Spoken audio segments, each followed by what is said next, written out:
कुछ पिछले साल की बात है, मैं आपको बताती हूँ, यकीन नहीं करोगे, बहुत ही इंटरेस्टिंग चीज़ हुई। हम लोग गए थे, मैं और मेरे हस्बैंड मसूरी गए थे। वहाँ पर है सुरकंडा देवी माता का टेम्पल है। हाँ।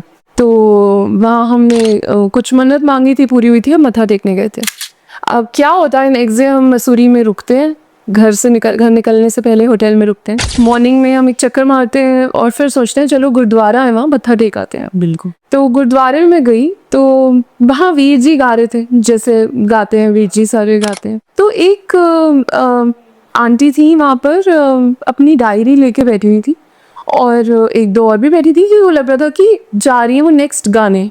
तो मैंने कहा क्या यहाँ गा सकते हैं? हिम्मत बहुत करी मैंने, मुझे नहीं पता मैंने कैसे करी, क्योंकि मैं शब्द कीर्तन सुनती रहती हूँ, तो मेरे को लगा मैं कुछ तो गा ही लूंगी। तो ये भी हिम्मत गुरुजी ने दी होगी शायद, मतलब it's very tough to get up and go and reach the mic. मैं गई, मैंने उनसे पूछा तो वो कहते हैं बस गुरबानी गानी है, कुछ होना चाहिए जो गुरबानी से रिलेटेड हो। मुझे याद था कुछ एक दो पंक्तियाँ, तो मैंने वीर जी से जाके पूछा कि ये शब्द है, मैं गा सकती हूँ? गाइए गाइए। उन्होंने बजाया, हारमोनियम साथ दिया, एक और वीर जी ने तबले पे।